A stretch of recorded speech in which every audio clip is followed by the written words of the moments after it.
फिर से आ गए हम बहुत सारे ट्विस्ट एंड टर्न्स के बाद।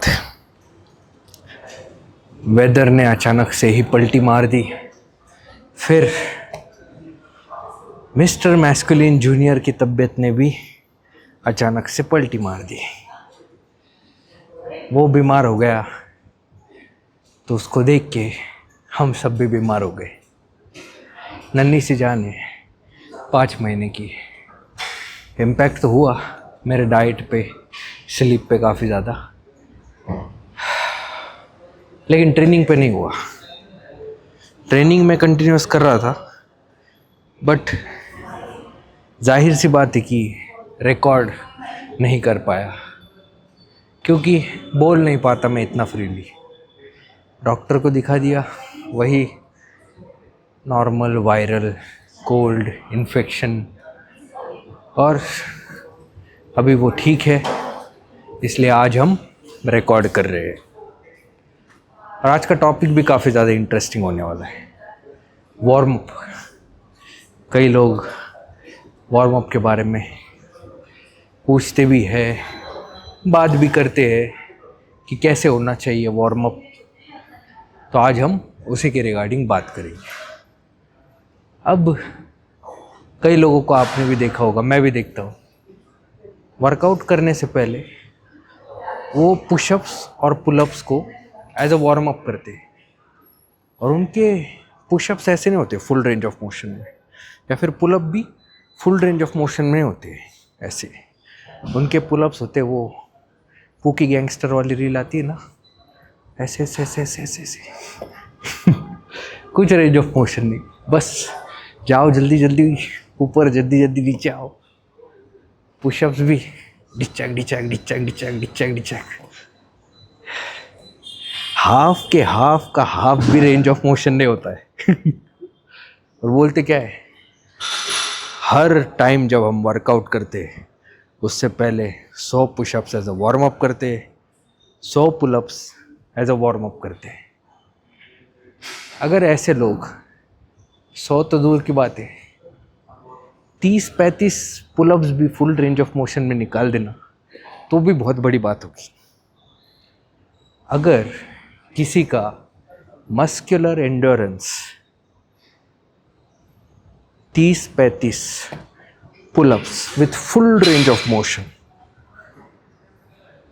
निकालने का है, 30-35 pushups full range of motion में करने का है, तो अगर वो 10-15 पुशअप्स चेस्ट वर्कआउट के पहले एज अ वार्म अप करे तो भी कोई दिक्कत नहीं।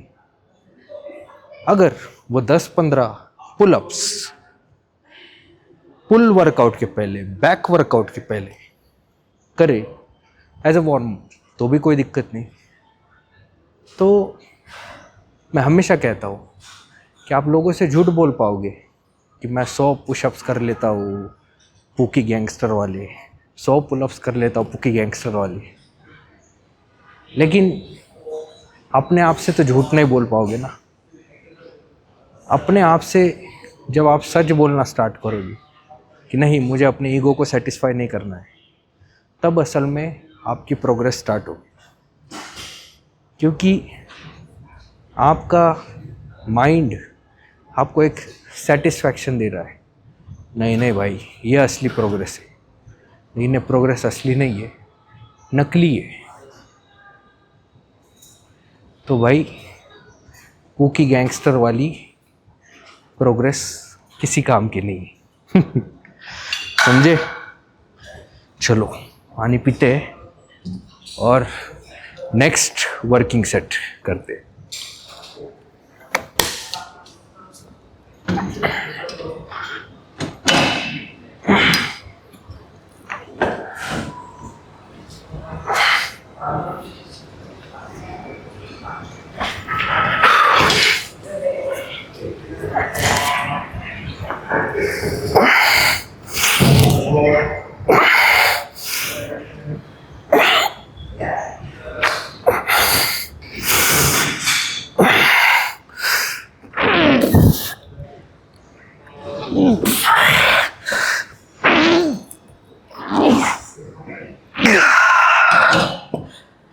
मज़ा आ गया।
वार्म अप का और एक पार्ट कहा जाता है मोबिलिटी ड्रिल्स को।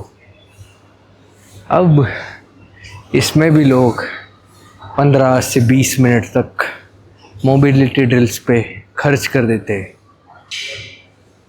लेकिन मोबिलिटी ड्रिल का मतलब ये समझ लीजिए कि वो आपको प्रिपेयर कर रही है, वो भी उस स्टेज पे जहाँ पे आपका एक्सरसाइज एग्जीक्यूशन बहुत ही बेहतर नहीं है। जैसे जैसे आपका exercise execution better and better होते जाएगा, वैसे वैसे आपके मोबिलिटी ड्रिल्स कम होते जाएंगे और आपके वार्म अप सेट्स पे रिलायबिलिटी बढ़ती जाएगी। वार्म अप सेट्स के नंबर भी बढ़ेंगे और आप उन पर ज़्यादा रिलाई करने लग जाओगे जैसे जैसे आपका एक्सरसाइज एग्जीक्यूशन इम्प्रूव होगा। अब मोबिलिटी ड्रिल्स में भी लोग उसके रोल को लेकर बहुत कंफ्यूज हैं।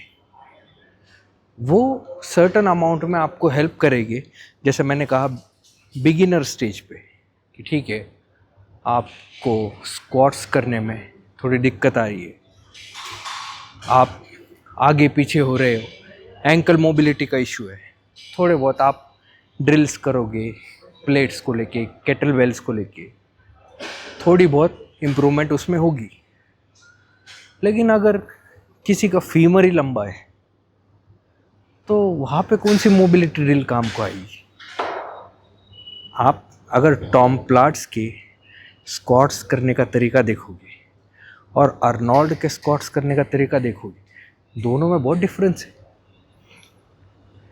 टॉम प्लाट्स की फीमर की लेंथ छोटी है एज़ कम्पेयर टू अर्नोल्ड, और इसी वजह से टॉम प्लाट्स की डेप्थ भी आप देखोगे ना, वो इतनी क्लीन नज़र आती है, सीधे बैठते, वैराज अर्नोल्ड आगे की ओर झुक रहे। अब आप दुनिया भर के मोबिलिटी ड्रिल्स कर लो, अगर आपका बोन स्ट्रक्चर ही ऐसा है तो वहाँ पे आप क्या करोगे। मैं देखता हूँ यार कुछ ट्रेनर्स ज़बरदस्ती तेरे स्क्वाट्स की डेप्थ बढ़ानी है तो तुझे 20-30 मिनट मोबिलिटी ड्रिल्स करने पड़ेंगे। अरे पहले उसका स्ट्रक्चर तो समझ ले।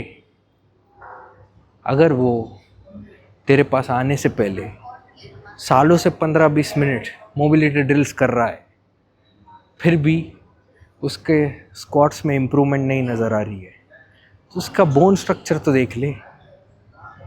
हमारे यहाँ बस घुसेड़ने में लगे हुए, no pain no gain. Back में पेन हो रहा है, कहीं पे पेन हो रहा है, बैठ पूरा नीचे, पूरा बैठ नीचे। अब तू 1 प्लेट लगा दी, 2 प्लेट लगा दी उसके हील्स के नीचे, अब क्या 10 प्लेट लगाएगा ताकि और डेप्थ मिले उसको, आगे लीन ना हो जाए वो। कमाल की बात है। ट्रेनर को बस ये चाहिए कि भाई किसी भी एंगल से मैं अपने आप को सही साबित करूं, ठीक है, मैं दिखाऊं सामने वाले को कि देख तू मेरे पास आया ना, अब हर एक चीज़ का सॉल्यूशन तुझे मिलने वाला है, लेकिन ऐसा नहीं है। आपको क्लाइंट को ये नहीं दिखाना है कि मैं बेस्ट हूँ, आपको क्लाइंट को ये दिखाना है कि मैं आपकी कैसे मदद कर सकता हूँ। आपको खुद की बॉडी के बारे में जानने में, आपको खुद की बॉडी को समझने में, वो असल ट्रेनर होता है, ताकि वो बाद में आगे जाके बोल पाए, यार मैंने ज़िंदगी में वो कोच के पास से कोचिंग ली ना, उसके बाद मुझे किसी कोच की ज़रूरत नहीं पड़ी। वो होता है असली कोच, ठीक है, जो आपकी बॉडी को समझने में आपकी मदद करे। ये नहीं कि बस अननेसेसरीली आपको नो पे नो गेन के चक्कर में 30-30 मिनट मोबिलिटी ड्रिल से करवाए, पूरा एग्जॉस्ट करके छोड़ दे। और कुछ कुछ क्लाइंट भी इतने गधे होते हैं ना, वो शान से बोलते, पता है हमारे सर वार्म अप ही 30 मिनट तक कराते हैं और उसके बाद वर्कआउट हमारा 1.5 घंटा चलता है। अरे वाह भाई वाह, क्या जबरदस्त गधों की दुकान है।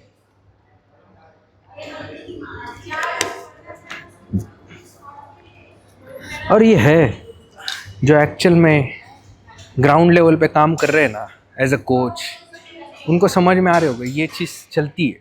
जो एक्चुअल में नॉलेजेबल कोचेस है, जो चाहते कि हम क्लाइंट की लाइफ में वैल्यू ऐड करें, उनको ऐसे सिली आर्ग्यूमेंट सुनने को मिलते हैं। अरे सर आप तो हमारा सेशन 45-60 मिनट्स में ही ओवर कर देते हो, वो देखो वो सर तो 2-2 घंटे तक हमारा वर्कआउट लेते हैं, यहाँ से दौड़ाते वहाँ से दौड़ाते, टेढ़ी मेढ़ी मोबिलिटी ड्रिल्स, दुनिया भर की ड्रिल्स कराते हैं हमसे। और आप देखो,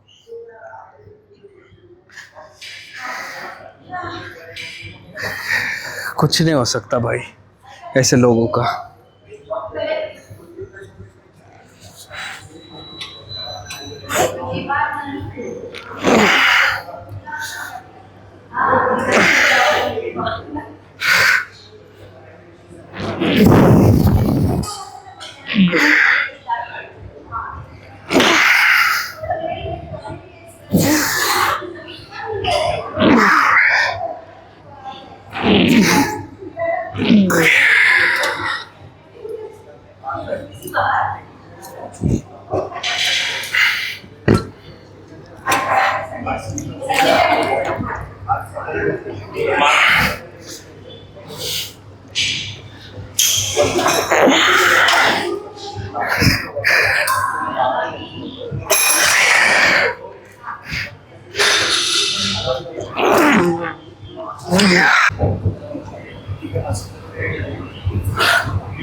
अब आप बोलोगे कि क्या नहीं करना है, ये तो आपने बता दिया, तो अभी हम करें तो करें क्या।